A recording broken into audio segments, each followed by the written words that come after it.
Hello everyone and welcome back to another episode of the Yes She Can project. I cannot tell you how excited I am today to be joined by the gorgeous Jo Hoare. Hi Jo. Hi, that's a nice intro, thank you. Oh, you're welcome. So for anybody who doesn't know, I will let you take the floor and give me a little bit of an introduction into who you are and what you do, please. Oh, thank you. Yeah, so I'm Jo, and do you know what? I never really know what to say nowadays because I used to always say I was a journalist, and I suppose I still am in lots of ways. I'm a journalist, I'm a writer, I'm an editor, I work with brands, and I sometimes write books. So words, Sometimes. words, yeah. We'll get onto that later. Honestly, you've really downplayed that. So what did your journey into journalism look like? Was there like, can you pinpoint an exact moment when you kind of knew that it was the way that you want to go? Yeah, do you know what? I can't really, and I always wanted to write in some capacity. It's the only thing that I am naturally good at, natural, and it comes very easily and always has done. And throughout school, English was very easy, and I loved it, and I loved reading, and I thought I'll do something with words, but I didn't quite know what. I did an English degree, still didn't really know what to do. Did an English master's, still didn't really know what to do. Thought I might do an English PhD. Um, Oh. and then I bumped into someone who worked at Heat magazine at a party, and As you do.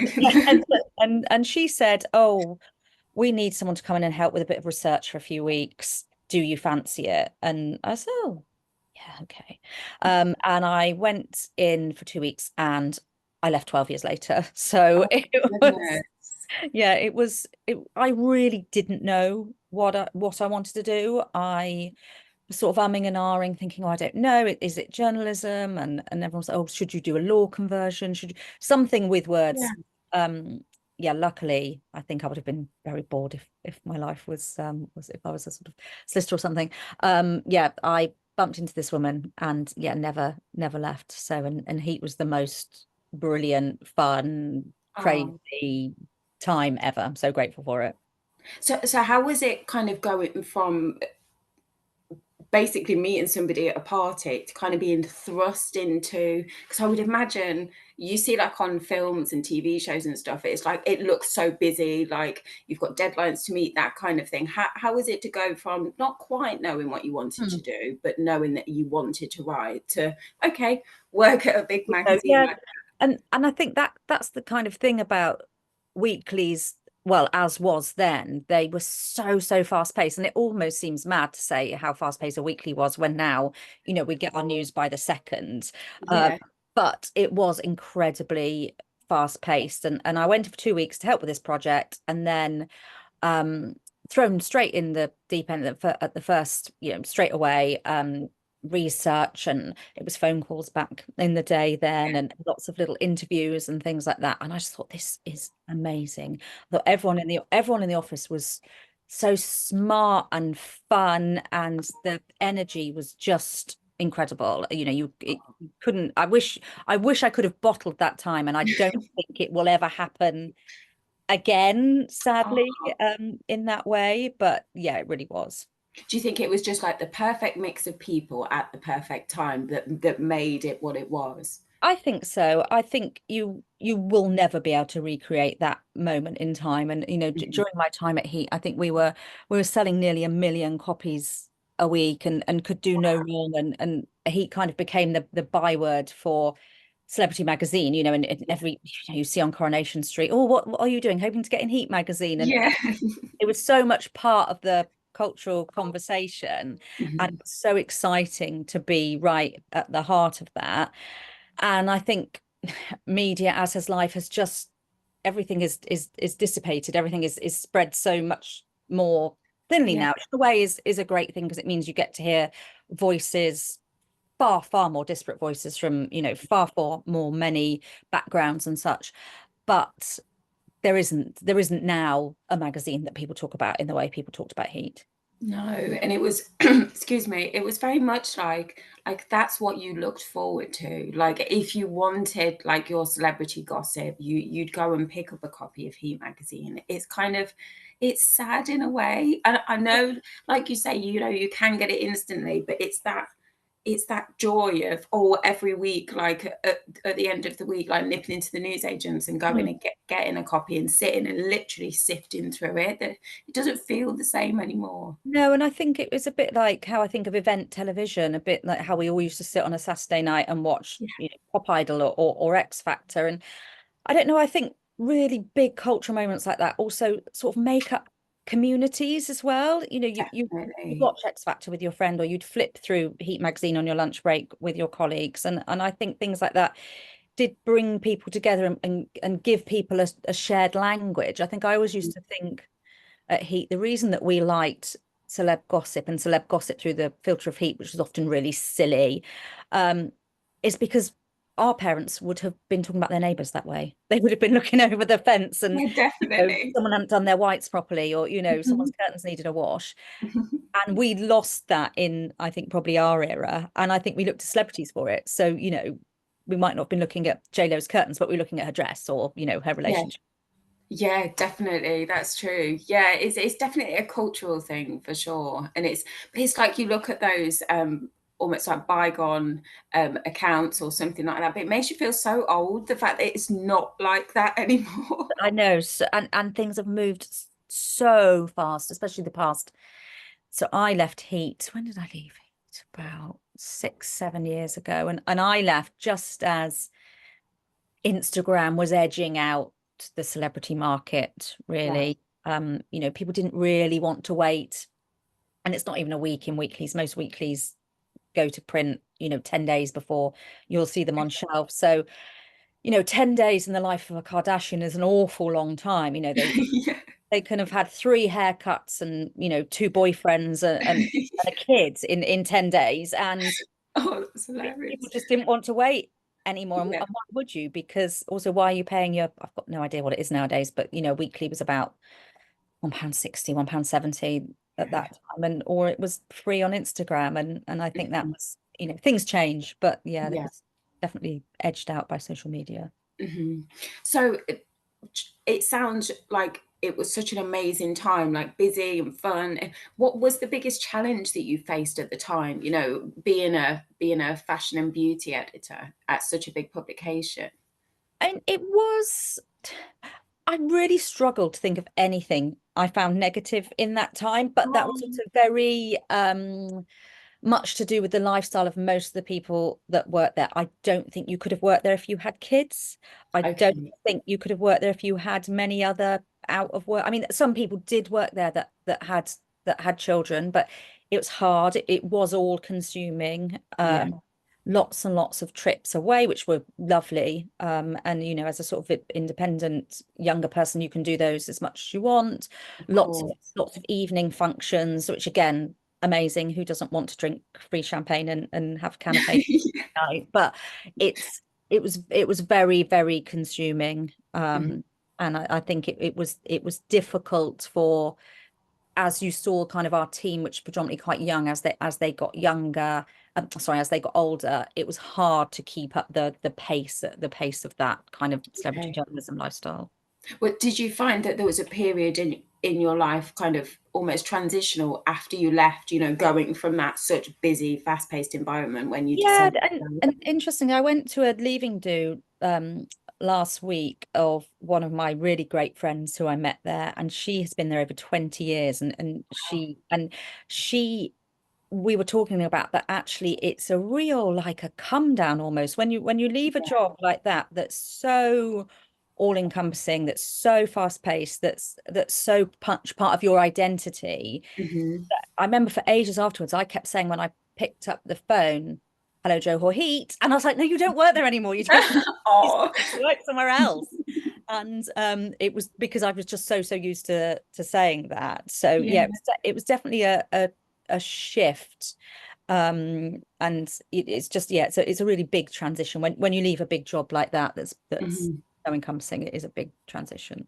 It's almost like you feel like you've forgotten something, like left Yeah. your bag at home. Oh, what am I? So, Jo, what would you say from your time of joining the industry up until this point? Is there anything in particular, like the biggest change that you've noticed in the way that things work? I mean, definitely, as we touched on just now, it's social media. It Right. changed everything. So social media has entirely changed the landscape of, I think, first of all, it was celebrity. It changed the landscape of, because you had this direct access. You didn't need it necessarily through a third party like a magazine. And then I think after that, I think in terms of people coming into the industry, it has enormously changed some things for far, far, far the good, and Yeah. some things for the bad. So I think the good is you don't need to live in London and live in a rubbish flat share and do an internship for no money at a Yeah. magazine house, because there are so many other options open to you. You know, you can start a Instagram, YouTube channel, TikTok in your bedroom with nothing more than your phone. And if you are the right person with the right skills and the right content in the right place, you can rack up more views than publishing houses can. You know, Yeah. I have friends that have larger followings and better engagement than massive publishing houses. Wow. Um, Whereas I think that is good. What I also think is a bit of a shame is I see that it edges out these quieter but excellent writers. So Yeah. if you don't want to put your face everywhere, it is hard. It is harder now for you to get on. Mhm. And I wish that wasn't the case, but it is. And Yeah. jobs will often be people will be looked on more favorably if they bring a huge social media presence to a journalism job now, because why wouldn't they? Because it's guaranteed clicks. But Mhm.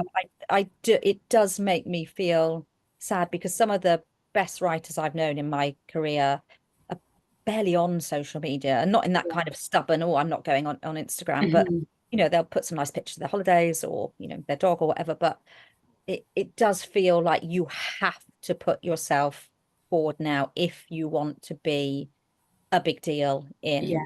in journalism. Or And taken seriously almost rather than being yeah, overlooked. I think so. Yeah. And I think, people often ask for their Instagram handles before Mhm.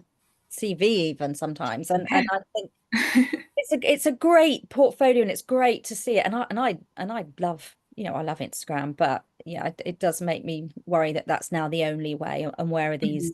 where are these great writers who don't want to necessarily shout about themselves? Where are they going to Yeah. find art? Oh, it is a shame, really.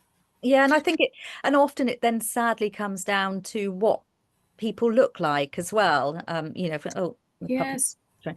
Oh, Um, so that's another thing. If you're very gorgeous and confident and brilliant in front of the camera, but if you maybe don't fit those stereotypes, are you going to feel less confident? And as a result, are you going to not have the career you would? So I think, yeah.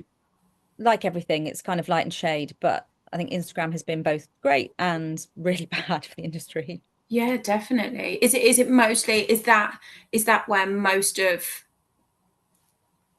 how do I say it? Is that where you have to point most people to? So is it more like a social thing when it comes to journalism, or is it platforms like LinkedIn, for example? Because they quite like to create and spew out quite a lot of wordy Yeah, I stuff, think if that I makes think sense. I think LinkedIn, I think the creative industry still slightly turns its nose up at LinkedIn and Okay. thinks it's all sort of full of businessmen and whatnot. But Mhm.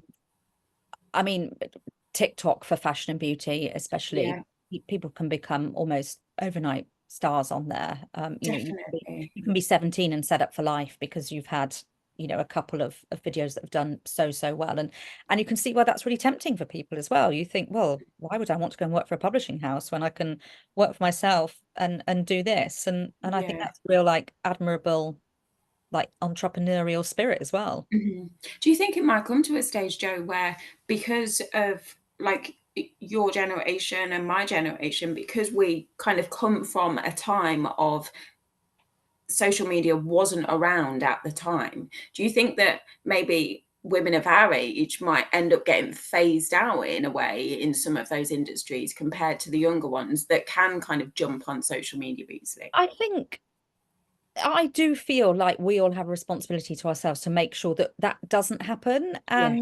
And it's really easy to let it happen. You know, you see, I remember when TikTok first kind of became more mainstream. So TikTok kind of started as mainly this dance app. And I remember Yeah. I was working for Superdrug at the time. And we had a talk on it, and I thought, oh my God, it's something else to learn. And this was probably 6 years ago, and I thought, I cannot be bothered. And for a couple of months, and it kept sort of niggling back in, and Superdrug, because they were such a young, fun company, you know, Mhm. they wanted to be at the heart of it. And I thought, oh, I'm going to have to learn about it. Yeah. And I was so pleased I did, and it really did teach me a lesson to not roll my eyes when something new comes along and think, oh well, I can't, Okay. because there's no quicker way than aging yourself, making yourself, you know, redundant, making yourself not relevant. And I Like think, alienating yourself yeah, almost. there really is. And I think we have a responsibility to at least know. And I think also, if you're writing for an audience, you need to educate yourself. You know, I want to know what's going on. And I was talking about Instagram changing the industry enormously, but I mean, TikTok, I think, is a revolution in terms of trends don't really exist anymore, to my mind, because of TikTok. You know, we do not write about trends in the way we used to because they don't exist in the way they used to. So, you know, 20 years ago, there would be, I remember, for example, do you remember the dark red Chanel nail varnish that Yeah. was Everyone needed it. Pulp Fiction, and everyone Yeah. absolutely mad. And that went on for a good year, I would say. And it was such a sort of standout, iconic trend. We don't really have that now No. because it feels like a trend can be started at lunchtime. Like last week, everyone was doing the very demure, very mindful. This week, no one's doing it. Um, you know, and I sort of feel sorry for companies, because I'm getting all these press releases through saying, "Oh, very demure, very mindful skincare." And I'm like, no, that was last week, and it's That was impossible. so last week. Yeah, so last, and it's impossible to keep up with. So I think TikTok is death of the trend as we know it. Okay. Is it We easy to so use? I've not ventured on there yet. I daren't. I've got daughters and you know my eldest is, and she's like, yeah. Mom, you should get on TikTok. Well, I TikTok. also think I do think, as a parent, and we've done some work on this with Boots, who I also work for as well, about actually it's quite important to have a bit of a duty of care to look on TikTok, and to know Yes. how easy it is to look at things, how easy Mhm. and accessible some things you might not want them to see Yeah. is it that they're being so drawn into, Mhm. are they following some people that are making them feel good about them and how they Yeah. look, or so I don't create content on TikTok, but I do Okay. watch it, and it's very intuitive is what I like about TikTok. So it knows exactly what I want to watch. I mean, so, you know, at the moment it's all dog training, and I want to get my hair cut. So it's all dog training and fringes. Okay. And in a way, we should probably be slightly freaked out by the fact that TikTok knows us better than we do, but Mhm. it's just go on there, play with it, scroll, Yeah. watch, and you will enjoy Mhm. it. You'll become sucked into it. And there's some really, what I really like on there is there are 2 years ago, even, there were really not very many creators post even 25, and there's loads of really good 40 plus creators on there. Okay. Really good 40 plus fashion and beauty creators. Mhm. As I said, it's one of those things that their communities might be a little bit smaller, but you can find them, and they'll absolutely speak to you. Yeah, because it kind of when it first came out, it was very what was it called before? It wasn't it called Musically? I think Years and years was ago. it Dance Bite, or was it Something My it was Dance definitely Bite? different. Yeah, it was all about dancing and lip syncing, wasn't it? And yeah, Because I thought it was like a proper young person's game, and that's why I never bothered venturing on. But like you say, if you can go on, have a look, and yeah. almost like you're doing, like keeping your finger on the pulse.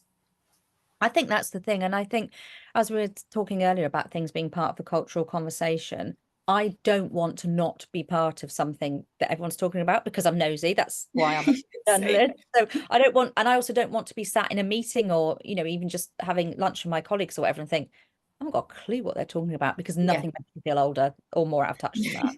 Yeah, definitely. That's true.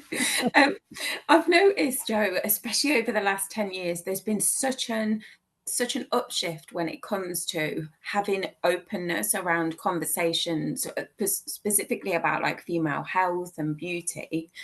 Do you feel like, because of the position that you're in as a journalist, do you feel any pressure because you're kind of at the helm of pushing that information out there? Yeah, I think health, mental health, menopause, I think it's brilliant, undoubtedly, that we talk about it so much more now. Yeah. But again, like I said before, light and shade with things like Instagram, there is light and shade with this as well, because as journalists, we have a real responsibility to make sure these are not topics about someone changing their hair color, and they should not be treated in that way. And in the age of digital journalism, everyone is hard pushed, everyone is looking for clicks. And sometimes I think stories get put out and I look at them and I think, oh, did you talk to a doctor? Did you, Yeah. who's looked at this? And I think sometimes we have to be careful the language we use as well, around health and mental well-being. Something like OCD is a really good example. People go, oh, I'm so OCD, I have to have my shoes lined up. Yeah. Actually, OCD is an incredibly crippling condition that ruins people's lives, and it's also not going to be solved with 5 things you need to know about OCD. And I hate clickbaity things like that. Yeah. And I think what I really like about working with Boots is, obviously, as a pharmacy brand, they have an enormous responsibility, and everything has to have multiple citations from GPs and Yeah.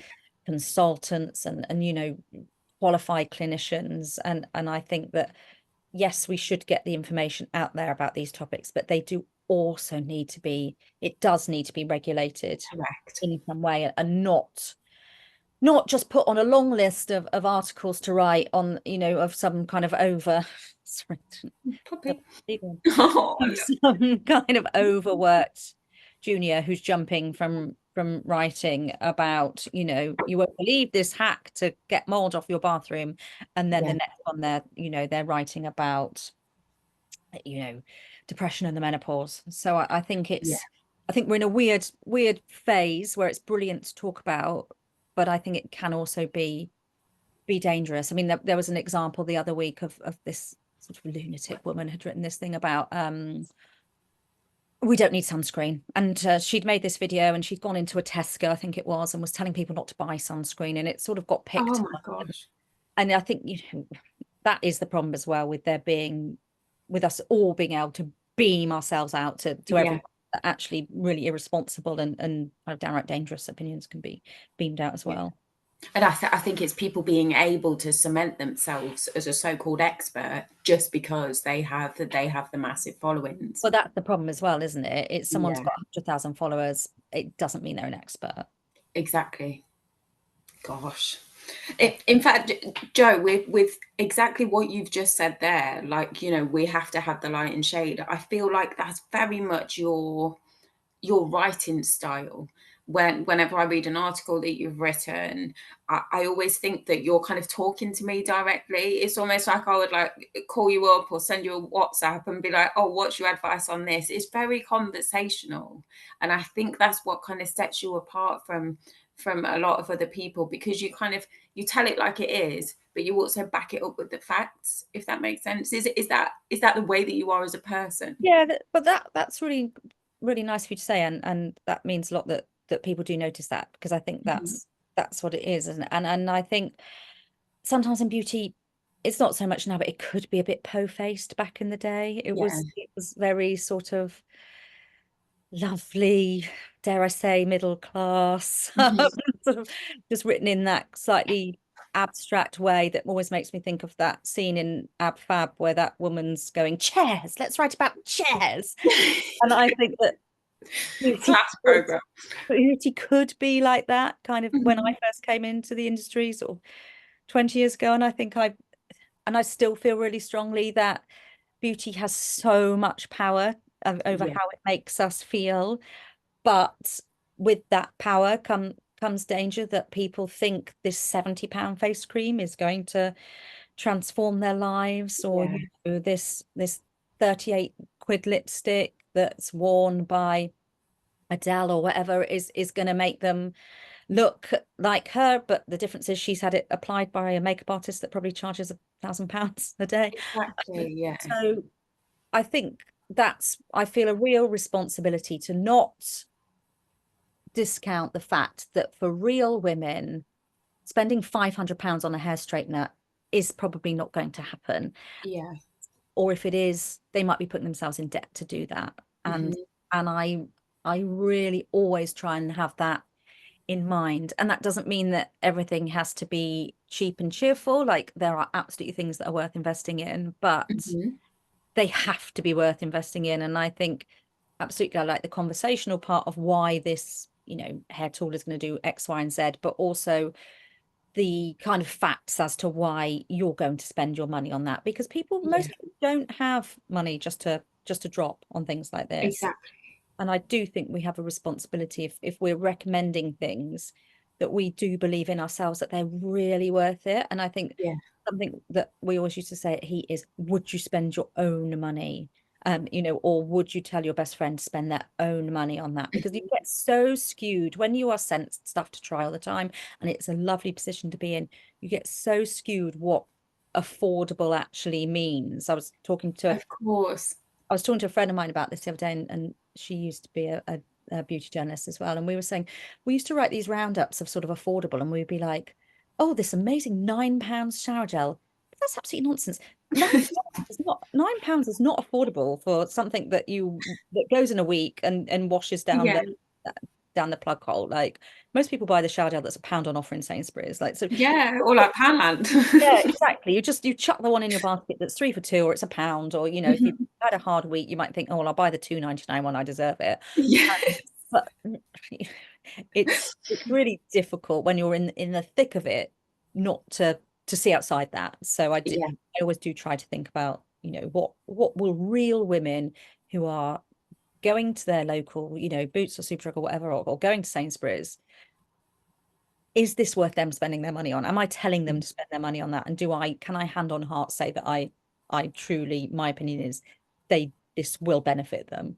Oh, well, I mean, going back to what you said about affordable, if you've been sent a load of things and you've got something that's really expensive, then obviously that one's going to look affordable. So really, that's where that comes from, isn't it? Because I would imagine you'd have a range of different I things think to I think review. it just gets skewed as well, doesn't it? Because when you're sent things and you're not handing over your card to pay for them, Yeah, see the price on a press release or on the page, but it's not really sinking in, is it? And you think, oh, of that course. lip balm's £38. Oh, and then I think, what? It's this big. Oh, dearie me. So you touched upon Jo at the start of the conversation. I write books occasionally. You wrote no less than 8.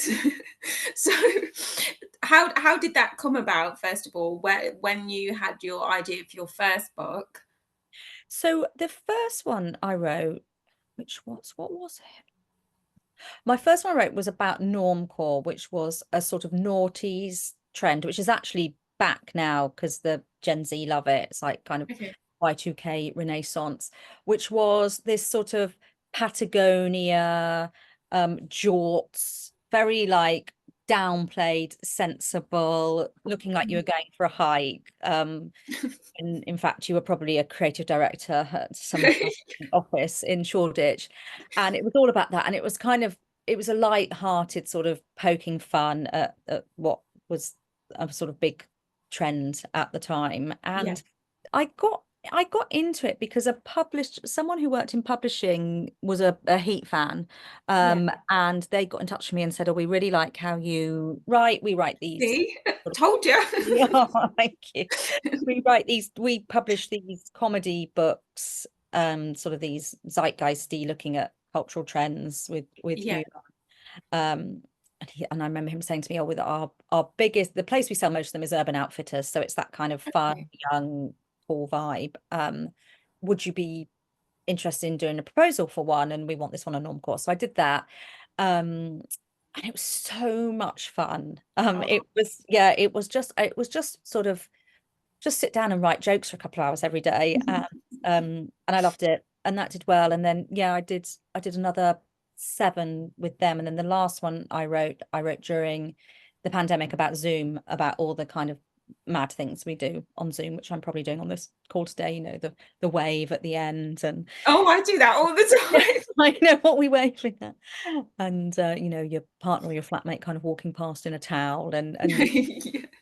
just fun things like that. So, and I wrote some of the others, I think.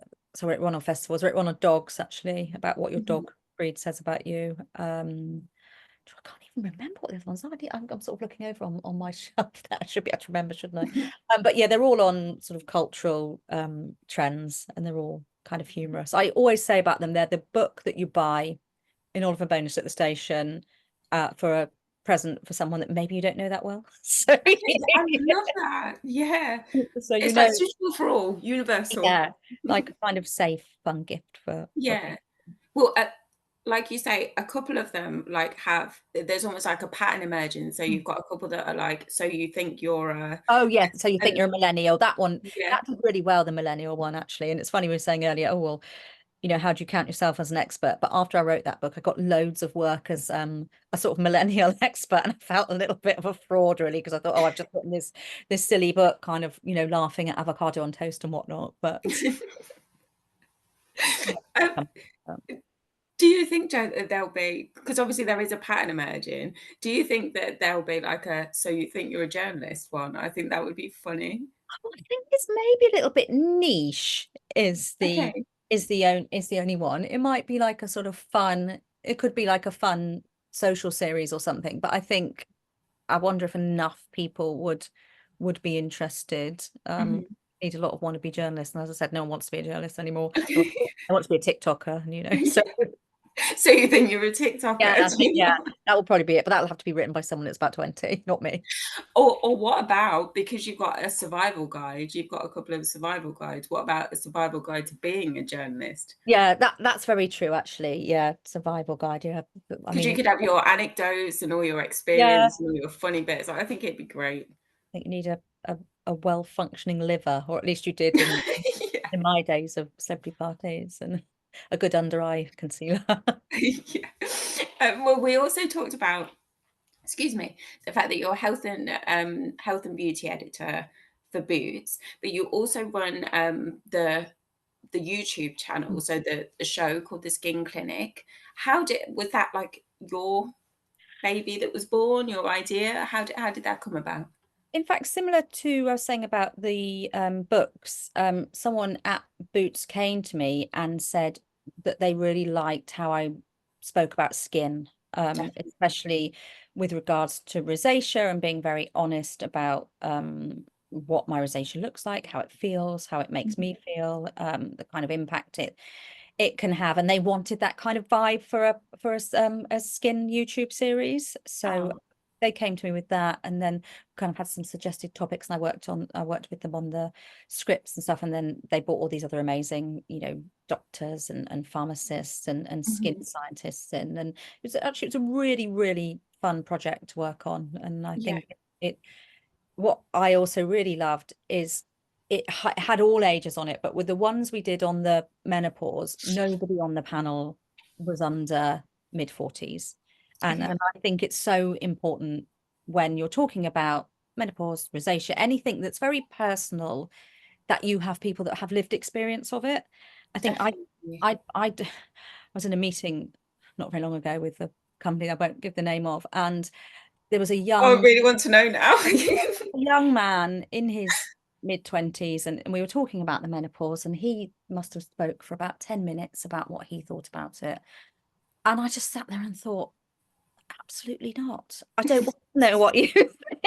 And I thought, I also knew the meeting we were then going into to kind of pitch. And I thought, and the women in the room don't, who are all No. sort of women my age, and we're talking about this menopause project. So I thought, they also don't want to be told what their menopause feels like by a man that's 25. And, not, that's not, Oh my life. That is so infuriating. you have to, lived experience is super, super important, I think, Mhm. things like this. And if you don't feel that you can relate to the person that's on your YouTube show or, you know, in your pitch meeting, you're going to turn off. You're not going to be interested. Yeah, You're not going to have that connection. definitely.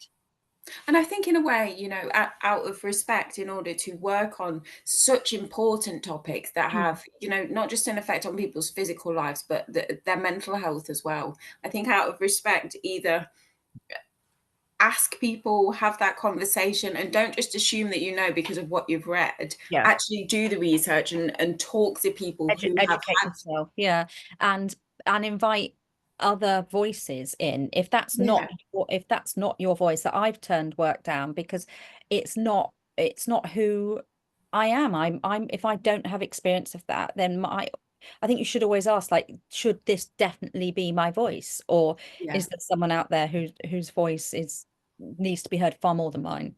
Hmm. Definitely. And one thing, like this is just a personal thing from me to you. What one thing I've always struggled to find is, because I had a total hysterectomy when I was 29. Oh So I wow. went straight into the menopause and I have been ever since. And I've never really found any like succinct information for people that were kind of forced into the menopause and Yeah. it didn't happen naturally, and especially before the age of 30. So I've always struggled to kind of, I don't know, get that connection and find somebody that talks about that side of things rather Yeah. than the natural menopause. So yeah, next article please, or next video. But then you should write that, not me. You know, Yeah. I have a friend that has a sort of similar-ish story to that, and she was sort of given a load of. She went into surgical menopause and in her early 30s, and was just given a load of crappy leaflets, sort of with Yeah. for women 55 plus, and she's one of the things she had asked about was her sex life. You know, she was a young woman, and Hmm. she said she felt quite scorned actually, that to even kind of ask something like that, because they kind of thought, oh well, most women that go through the menopause are coming up to 60 and they shouldn't be doing it again, you know. So Yeah. it's there's things like that which I think still haven't quite come to the forefront, exactly as you Hmm. were saying, you know, that's a reasonably rare thing to happen, to Yeah, go into an early menopause at 29 following the surgery. But you're not the only person in the world it's happened to, and exactly. it should be talked about more, and it will have all its own different layers and levels of complication and feelings that it won't if you go through it at 55. And Yeah. absolutely we should be hearing more from different voices wherever we can. Yeah, definitely. And it's like you say, it's about having that lived experience, you know, in that situation that you were talking about. It's just insane really that someone would think that they're an expert or Yeah. a good voice to kind of take that forward. I Um think menopause as well has also become, dare I say it, very commodified. yes. And people want that menopause pound. And I think there was that high street brand last week that kind of came under fire because they've Oh, put the out, clothing. yeah, the menopause Yeah. clothing. And I think that is so transparently just for the cash, isn't it? Because why don't you call it cooling or breathable? And then those of us that are having hot flushes will know to buy it. But you might not be hot because you're menopausal. You might be hot because Yeah. you're postpartum. You might be hot Mhm. because you're going on holiday. You might be hot because your You're so partner's thicker stressed. duvet than you. You know, that you might be hot because of medication. You know, Yeah. there's a million things. And I think just it feels really mercenary, like, oh, you know, look at our new menopause vests. And I think the menopause pound is something that can really get on my Yeah, nerves. definitely. I think it almost became as brilliant as it was when you know, celebrities like Davina McCall started talking about it. More and more people followed suit, Yeah. but then it kind of almost became just a buzzword that Yeah. it almost lessened the impact in a way because there was just too much information out I there. think people just people are all, you know, you can almost see them just printing off a load of stickers saying menopause friendly and just ping, ping, ping, ping, like walking, you know, putting them on everything. And I think that's not the way to do it either. Yeah, definitely. So thinking about your time, Joe, like back at Heat and over all of the years, um, I'm asking the question because I'm nosy and I love to know this kind of stuff. Like, who is your most favorite celebrity interview that you've done? I don't, and I never mind when people ask this, because people always want to know this when they know you've worked in celebrity It's a magazine. female thing, isn't it? We Yeah, just well, want to well, know. everyone wants to know, I think. And the really sad thing is the kind of worst ones come to mind first, rather than the Mhm. good ones. But my favorite is SJP, and I think Yeah. that's because of the age I am, and Mhm. growing up with Sex and the City and it being so iconic for me and my friends. So Yeah. it was like a real fan moment to kind of meet her. And then she was absolutely lovely, Oh. smart, witty, kind, not too Hollywood, not overly media trained, so everything's very anodyne. Just a really impressive woman. Aw. Are you allowed to like be friends with them? Yeah, I think they might find you a bit of a stalker afterwards if you're like, I really like talking to you. So I know that you're probably not going to tell me, but I would love like to ask for any kind of clue to some of the worst. I mean, I'm normally pretty shameless about this, but I think that the worst ones are always the ones who are the least famous in a way. And Yes. reality TV had spawned loads of absolute monsters. Um, Hmm. some really nice, like there are some brilliant people that have come out of reality TV, like Dr. Alex that was on Love Island. I think he's Right. brilliant. I've worked with him a lot, and I think what he does about destigmatizing taking medication for mental health, for example, he has that Show Your Mhm. Pill campaign. Um, Talks about his brother's suicide. I think he is a real force for good, and he would not be famous if it were not for Love Island. Yeah. I really like Alex and Olivia, who got married and have had a cute baby. Like, I've worked with them a lot as well, and they were great, just really nice people. Know they're there to do a job, do it Mhm. properly, don't throw tantrums. But then there are loads that do. Yeah. And that's it's always it is the reality TV people that I mean everything from sort of turning up with five extra people on a shoot or whatever, and sort of treating it as if they're at a youth club, and Oh or my uh, goodness. turning up drunk. Um, Really? yeah. Or I went to one, we used to do this thing that was just sort of a bit like a day in the life of, or a week in the Yeah. life. And we went to one reality TV and she couldn't stand up. Oh Um, my and gosh. the makeup artist had to get on the floor to do her makeup while she sort of went like that. Mhm. And we didn't really know what to do. And she insisted that she'd obviously taken something. And we thought, God, what do we do? Do we call an ambulance? Uh, Yeah. and then just sort of low level bad manners. Oh my Yeah. gosh. You should But write a book about that. So you think you're a celebrity. yeah, I mean, you'd sort of, the only way I can think of it is I used to sometimes feel a bit like how maybe a teacher must feel when you've just got a bit of an Yeah. unruly pupil and you just sort of roll your eyes behind the back and think, Mhm. let's get through this. But yeah, the less famous they were, the more likely they were to be a pain. That's crazy, isn't Yeah. it? You would think it would be the complete opposite. No. Is there anybody that you've ever met that almost in this situation that you've been quite disappointed by? You know, if you have someone on a pedestal and you have this idea of who you think they are. Not really, because like I said, the more famous ones are, I mean, they're so well media trained. I mean, the one Mhm. thing I do think about celebrity and meeting celebrities, and that's whether you meet them in, Asda, or you're interviewing them as part of a job, is Yeah. we are always going to remember that interaction because Yeah.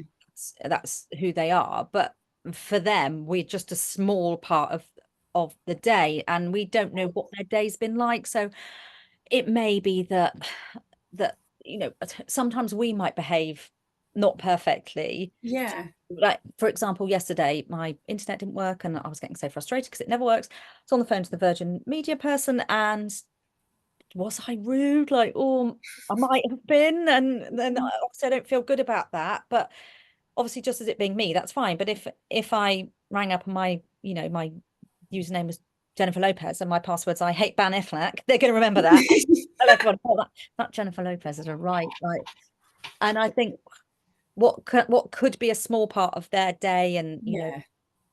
their dad might be ill, or they might have gone through a breakup, or their dog might be sick, Mhm. don't know. So I always Yeah, try to exactly. sort of have a bit of compassion and think, well, probably you don't really want to be sitting here being asked for the 13th time today what Yeah, of the course. fragrance is. You might be, all sorts might be going on. Yeah, and I think, maybe as well as a kind of caveat to that, I think the way that society has gone, we almost feel entitled to the best of those people all the time, which isn't true because 'cause they're just humans, aren't And they? I think, things like the camera phones, everyone's a celebrity journalist now, aren't they? So Yeah. to never have any off time at all, like, Mhm. just to worry everything you do that someone's going to be taking a picture or recording you. Yeah. I cannot imagine what that must feel like. No, it must be really horrible. And I think as well, like, you know what we're like, if you feel like you look like crap, Oh, you don't want to even go to bloody Tesco, let alone be photographed all the be time. on the front page of sort of, 7 newspapers the next day. Exactly. Yeah. Yeah. Well, I mean, some people say though, don't they? They're like, I'd like the money, but not the fame. Yeah, I think I don't know who would want to be famous nowadays. I think Mhm. your life must feel like being in witness protection. Like Yeah. everyone has a camera on them. We all have a camera on us 24 hours Mhm. a day. And I just think, oh no, not for me. No, thank you. Yeah, definitely not. And you'd struggle with who to trust. Yeah. I think I would have like really big trust issues in a sense of it must be horrible. Yeah. Not for That, us. that's definitely because I mean that's the thing when you work in celebrity as well and you see the people who's selling the stories and you think, oh, Oh, really? Oh, yeah, Joe, keep yeah. talking. Like, oh, right, okay. So I'm not surprised you don't trust anyone, but Yeah, dearie me. So personally for you, what's your big goals? Like what have you got dreams about doing? I really want to write an good old-fashioned bonkbuster. Okay. And I have wanted to do this for ages, and I started one pre-pandemic, and I did something called the Faber Academy, which is a sort of it's like a 6 month write a novel course. Okay. And I started it, and I absolutely loved it. And I was very lucky. I had the agent that used to look after Jackie Collins get in touch, and I didn't finish it. And I just didn't finish it. And the pandemic came, and I got a new job, and it sits and it looks at me, and like I think everyone says they have that manuscript in a drawer, but I Mhm. keep thinking if I could get a couple of weeks off, I'd like to unearth that again. It's based What do you think's holding you back from doing that? I think What it's do you really think? difficult so lots of people on most people on my course didn't write for a living. And Okay. especially when you're freelance, what's really difficult is every word I write, that is a word that I'm not being paid for. Whereas every word I write Okay. and I think, oh, well, sh I'd have to not do that work to do this. And I think, oh Mhm. no, I should, sort of, that's a freelancer's life, isn't it? Like always Yeah. thinking, "Oh, I shouldn't turn this down, or I shouldn't turn this down." And Mhm. it's just been time. And I think Yeah. that I would like to pick it up again. It's based on this amazing, amazing press trip I went on once. I mean, press trips used to be incredible in the kind of late noughties. Yeah. And we went to Mustique, the private island, Mhm. with a hair care brand, and it's the most insane place I've ever been to. Wow. And there's no cars, and there's not really people don't really use money because it's so it's yeah, Yeah. where Princess Margaret had her house. And yeah, it's a very sort of crazy, Exclusive. yeah, but just a real, almost like an experiment in community. And you Wow. think there could be a real dark side to this as Yeah, well. definitely. That's what my book is about when I eventually try and write Mhm. it. But yeah, that's my kind of my I'll tell goal. you what to do though, Joe, is if you think about so if you can switch your mindset into a sense of what do you do when you're not working that you Hmm. enjoy to do, and if you can replace doing your book with one of those Yeah, things, that's really it's interesting. not Yeah, taking out of your my work. like Yeah, yeah actual work time because yeah. it's going to be something that you enjoy, it's something that you know that you want to Mm. finish, so almost see it as a part of your own self-care in Yeah, a way. that's really, yeah, that's a really interesting way to watch it, because I find, you know, I have time to sit down and watch 2 episodes of Selling Sunset or whatever, and I Exactly. think that that could easily be, you know, 90 minutes of writing. Exactly. I'm gonna do that. I Thank you. expect to see it finished soon. Yeah. So how can people find you and follow your journey? So on Instagram, I'm Jojo Lizzie, because my middle name's Elizabeth, so it's just JoJolizzy,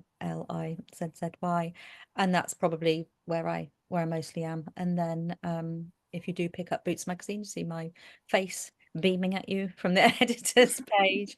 And then yeah, the other bits and pieces I write, I normally put up on Instagram. So yeah, you'll see me there.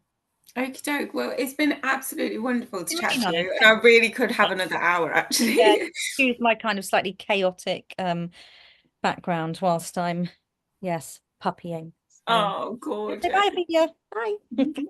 Well, thank you very much for coming, and I will pop all of your links underneath in the show notes for anybody to get in touch with you.